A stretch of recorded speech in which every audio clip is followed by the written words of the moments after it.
Este es el tipo de señales aterradoras que puedes ver en los alrededores del Johnson-Shottings State Park, en Missouri. Si oyes una sirena de aviso, abandona la zona inmediatamente. Eso es lo que te advierte el cartel. Queda por ver por qué. El caso es que hay un enorme embalse llamado Taum Sauk en la cima de una colina cercana que ha provocado un desastre localizado en el pasado.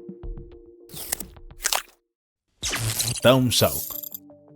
Echemos un vistazo más de cerca a este gigantesco embalse. Mide 2.100 metros de largo, 46 metros de ancho y contiene 5.370.000 metros cúbicos de agua. Por desgracia, no podrás nadar en él. La talasofobia aparecerá incluso para quienes no la hayan padecido. Aquí no hay visitantes. La profundidad interior es de 37 metros y en la piscina no hay absolutamente nada excepto agua. Y aquí vale la pena decir que el embalse artificial no fue creado para nadar en absoluto. Y no, ni siquiera es un embalse para almacenar enormes cantidades de agua para toda la humanidad. ¿Podría ser una central hidroeléctrica? Bueno, las similitudes externas están allí. Por ejemplo, echemos un vistazo a la presa Hoover. Las dimensiones, por supuesto, distan mucho de ser las mismas. El objeto situado en la frontera de Arizona y Nevada tiene una anchura en la base de 201 metros, una altura de 221 metros y también crea el embalse de Meade, el mayor del país. La función de la presa Hoover es retener grandes volúmenes de agua, y en esto se parece a nuestro enorme embalse.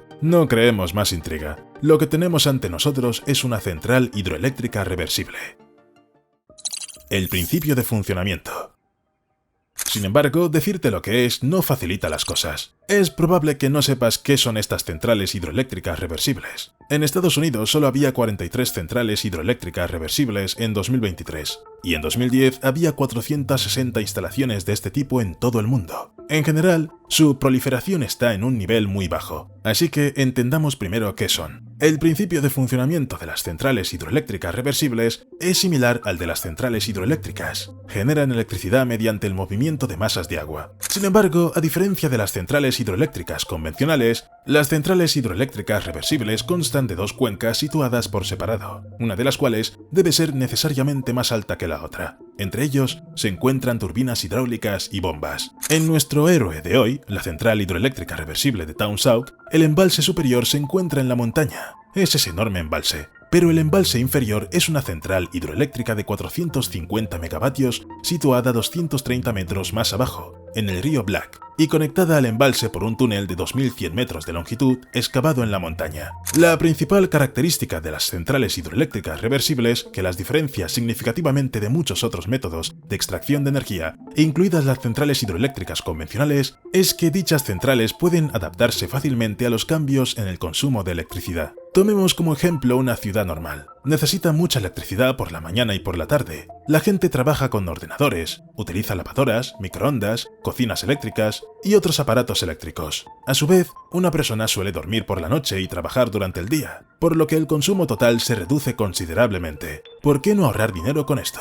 Así es como se ideó la central hidroeléctrica reversible. En los momentos de máximo consumo, la central abre una compuerta por la que el agua del embalse superior sale por unas tuberías hacia el embalse inferior, pasando por unas turbinas que generan electricidad. En general, tiene lugar el proceso habitual de cualquier central hidroeléctrica, pero en momentos de bajo consumo, a expensas de electricidad barata, se accionan las bombas que devuelven el agua a la cuenca superior. ¿Por qué es esto muy útil para el mundo moderno? Porque las centrales nucleares y las térmicas no soportan bien los cambios rápidos de generación. Además, es incluso peligroso cambiar bruscamente su proceso de funcionamiento. Y también las centrales hidroeléctricas reversibles son un complemento muy útil para la energía verde. Cuando el sol está en el cielo y sopla el viento, la energía de los paneles solares y las turbinas eólicas hace que el agua se bombee al embalse superior. Cuando los generadores verdes no producen nada, el agua baja burbujeando, produciendo electricidad. Básicamente, en pocas palabras, tenemos unas baterías gigantes delante de nosotros. Pero nuestra central hidroeléctrica reversible de Taum Sauk es diferente de otras centrales similares. Creemos que puedes ver por qué. Normalmente los embalses se construyen en lugares convenientes creados por la naturaleza, pero Union Electric decidió construir el embalse superior en una superficie plana. En 1953, la empresa buscaba un lugar para construir y decidió centrarse en emplazamientos que permitieran un depósito de almacenamiento más pequeño y proporcionaran una buena presión de agua. Al final, el lugar elegido ofrecía un desnivel de unos 230 metros y la altura del agua alcanzó un nivel tan alto que superó a la mismísima presa Hoover de la que ya hemos hablado hoy. En definitiva, la decisión estaba bien fundada. Accidente.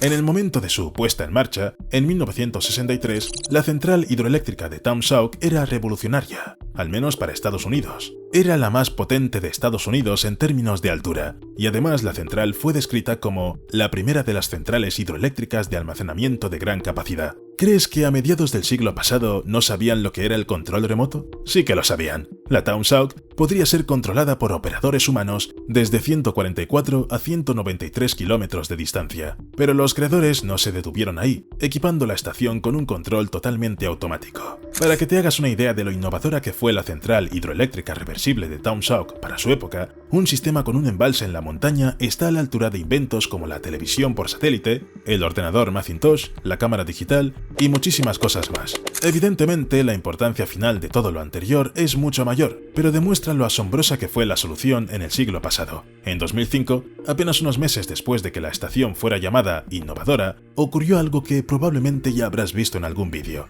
la rotura del muro de la presa.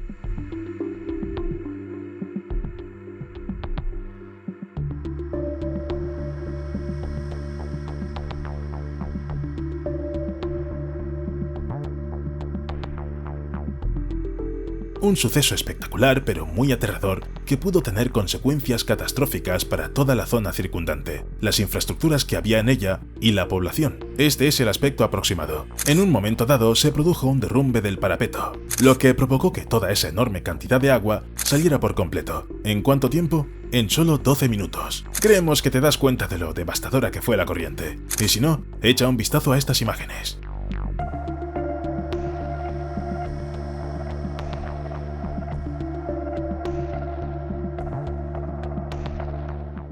El caudal de agua procedente del embalse en la montaña se desplazó rápidamente ladera abajo, arrastrando todos los árboles y rocas que había por el camino. En poco tiempo, se formó un camino desde el embalse superior hasta el Parque Johnson Shootings, despejado de todo objeto. Sin embargo, la suerte quiso que la brecha se produjera en invierno, cuando el parque estaba prácticamente vacío. Solo se encontraban allí el gerente y su familia, pero a él no le ocurrió nada grave, aunque su casa flotó con la corriente de agua. Imagínate las consecuencias que podría acarrear semejante avenida de agua tras atravesar el parque. Pero ocurrió lo increíble. Toda el agua se precipitó al embalse inferior, donde habría ido a parar de todos modos debido a las peculiaridades de la central hidroeléctrica reversible. En el camino, por supuesto, hubo árboles caídos, coches arrastrados. Sin embargo, como resultado, podemos decir que todo salió lo mejor posible. Causas del accidente.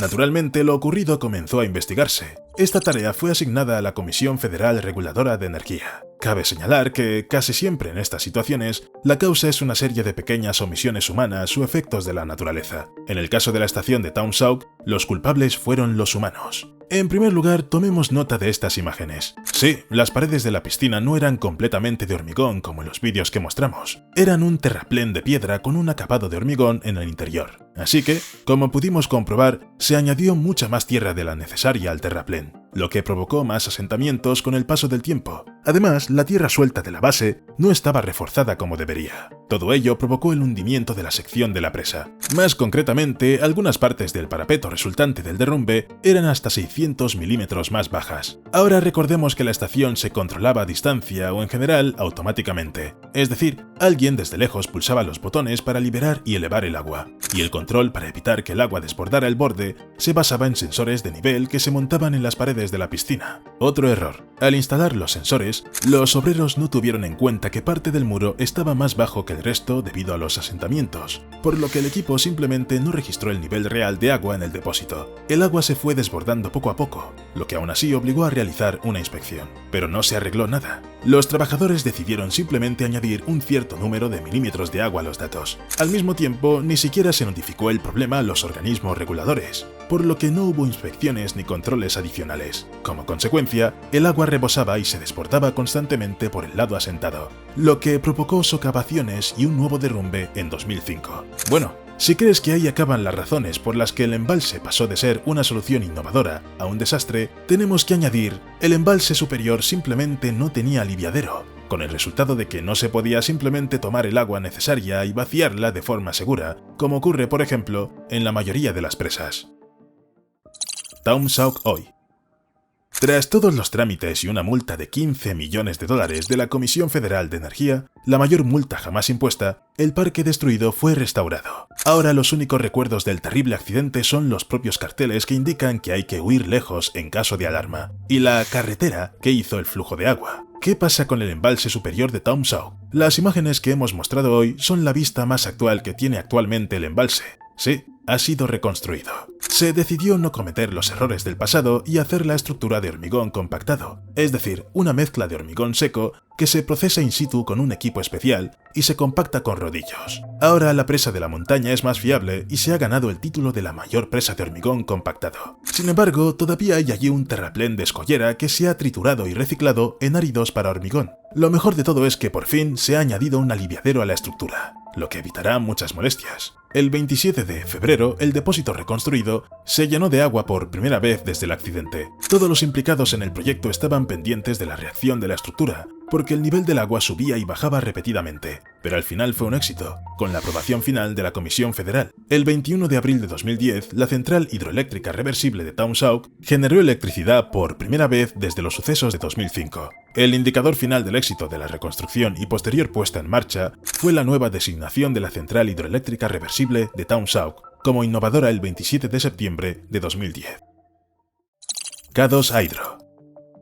Cada vez hay más centrales hidroeléctricas reversibles. ¿Crees que están aprendiendo de los errores de la central de Taung Sao? Al menos en un sentido, sí. Los ingenieros no construyen muros en una montaña plana, sino que intentan utilizar lo que la naturaleza ya ha creado, o lo que ya ha construido el hombre, como en el caso de la central hidroeléctrica de K2 Hydro. Para empezar, se trata del primer proyecto de almacenamiento hidroeléctrico en Australia en 40 años. Y la empresa Genex Power, que se ocupa de su ejecución, en honor a ello decidió esforzarse de verdad. La central hidroeléctrica reversible se está construyendo en el emplazamiento de una mina de oro histórica del norte de Queensland, que funcionó durante más de 90 años y se cerró en 2001. Aprovechar unos pozos ya excavados por el hombre, ideales para crear depósitos de agua, es inteligente, y más económico que construir muros en un claro de montaña. Aunque en realidad no se puede decir eso. El proyecto se financia con una línea de crédito de 470 millones de dólares a 15 años. Aquí, sin embargo, ese coste se debe a la escala.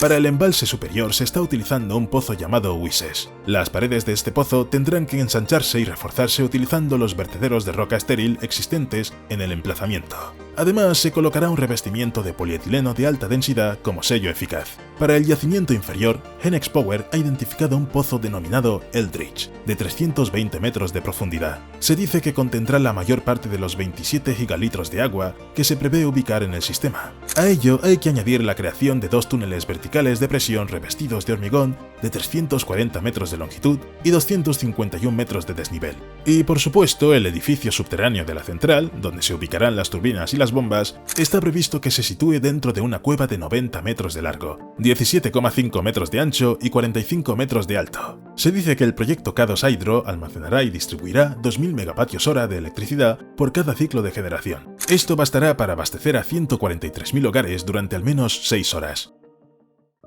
Baterías de arena.